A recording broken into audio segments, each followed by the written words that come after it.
game. And Joe, we have Senator Rand Paul on the phone. He was in the batting cage when this happened. Senator, thank you for being on with us. Can you tell us what you heard and saw? Well, I was in the batting cage at the time, and the first shot was sort of an isolated shot. You know, I grew up in the South, and I just thought someone had discharged a shotgun, which isn't that unusual in the South. But then I thought, well, we are in the city. We're not in the country here. But then after the first shot, then there was a rapid succession of shots, 5 or 10 shots. So I'm outside the perimeter. I'm on the right field line, and the batting cage is outside the field. There's about a 10-foot fence between me and the field. And in the field, I see Representative Scalise is shot but moving, and he's trying to drag himself through the dirt out into the outfield. There are two staffers in right field, only about 10 feet from me, but there's about a 20-foot fence separating me from them. And they were laying down, but then I'm seeing the shots hitting the dirt around them. And they're trying to make a difficult decision. Do we lay here, stay low, and hope he doesn't hit us? And this is a difficult decision, or does the shooter just advance and come closer and shoot you? And so you have to make a decision at some point whether to stay or run. And so one of the staffers scrambled up over the fence. It was probably, like I say, a 15, 20-foot tall fence. He did it in about 2 seconds. I don't think I could have done that. So I'm on the outside of the fence, and he and I are hiding behind a tree. But the gunshots are landing in the dirt in the outfield and around us. But it takes a few minutes to determine. You're not sure where they're coming from. I mean, my instinct was they were coming from the third baseline, and as more shots were fired, we were pretty sure that was, but you're kind of not sure which side of the tree to stand on because you're not sure where the shots are coming from. But everybody seemed to be congregating away from the third baseline behind small buildings in the dugout. The people on the field, unfortunately, didn't have much of a chance because nobody could get to them and they couldn't get to us. And it was a wide open field and just no way to get to people like Scalise until the firing would stop. So at one point, it appeared the gunman was, I think he continued to reload. I probably heard 50, 60 shots. And then finally we heard a response, from the Capitol Hill Police. And we're actually very lucky they were there. They do a great job. These are, brave men and women, and we were really lucky they were there. And did you see anything happen between the Capitol Hill Police or the security detail and the perpetrator? Did you see the perpetrator at all? I could see way in the distance, and everybody was saying he has a blue shirt on, but I could not see. The gun sounded like an AR-15 to most of us, and we couldn't see the gun, but it was a rifle. One of the things that's really fortunate, and probably why not everybody probably would have died, except for the fact that the Capitol Hill Police were there, and the only reason they were there is because we had a member of leadership on our team. If Scalise wouldn't have been on the team, unfortunately he was hit, and I hope he does well. But also by him being there, he probably saved everybody else's life because if you don't have a leadership person there, there would have been no security there.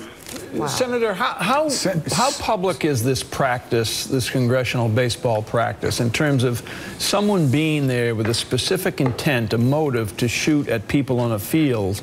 The indication would be that he would know that there were members of Congress there. So how public is this practice? Is it announced? Had you practiced there earlier this week or before? We've been practicing there for 2 months, and so people walk by all the time. People are friendly, and we live in a free and open country, and a lot of people think when I travel I've got security, and we're just like normal people. I go to the grocery store like a normal person. I buy my groceries. I go to the gas station, and so we practice out there, and we live in a country where we hope there's not such hatred or craziness, and I don't know, disappointing, sad. What do you know about what happened with the... Sorry, go ahead, Joe. That's right. Go ahead, Joe. Senator, we have breaking news. The breaking news continues, and we're trying to piece it all together from the different sources.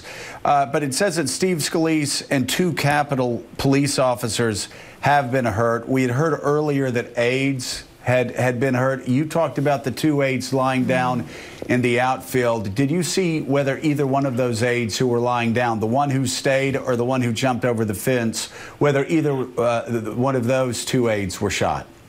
The one that made it over the fence with me got out, and we were picked up by a car driving by that had a congressional staffer who they knew him, and we jumped in the car and left the scene at that point. The Capitol Hill police, from what my understanding is, like I say, incredibly brave and probably saved the lives of everybody there. Had they not been there, it would have been a massacre. And because there's no escaping a guy with a, if he's got several hundred bullets and we had no weapons and no place to hide. So if he would have advanced on the rest of us, there would have been no chance. The only chance we had was that the shots were returned by the Capitol Hill police. For what I understand, they both were shot. I hope they're okay. But from what I understand, one was still protecting the scene after being shot. So, yeah, and no word on the other staff member though that was lying down in the outfield, whether he was shot or not. I think there's going to be at least several other people that were shot. I just hope none of them are life-threatening. The danger is the closer that people were to the shooter. If he's shooting all the way into the outfield from third base, unless he's a marksman, hopefully he's not, hitting people in a vital area if he did. I hope that I've heard, I don't know. So I don't want to say who's been hit and where they were hit.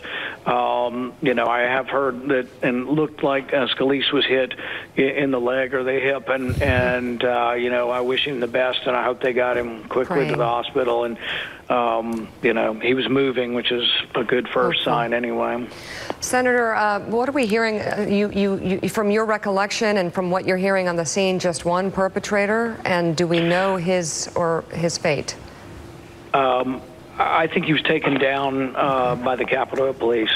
Okay. And like I say, I can't say enough about the Capitol Hill Police or really the bravery of these two. How many members of Congress and how many of you all were there? The two teams at least? Well, it's just that we practice separately. It was just Republicans there, and the Democrats practice separately. And but like I say, we do it every day. People walk their dogs. There's a dog walking park there. People are generally friendly, and people say hello and ask what we're doing. And it's not lots of people because it's pretty early. We start about 6:15 in the morning and go till about 8. And it's just so early in the morning that there's not, it's usually the people up early walking their dogs and stuff. But whoever this person is, they may just have known we were there. They could have been in the neighborhood. They could have been mentally ill. It could, who knows what the cause is for why this happened or who they were. But I assume we'll find out more as the day wears on. And give us a sense who was there among the Republicans. Like, for example, who was in the batting cage with you when this all went down? It's hard to remember. It was all going so fast, but it's mostly congressmen. The only senators that were out there today, and usually is Jeff Flake and I from the Senate.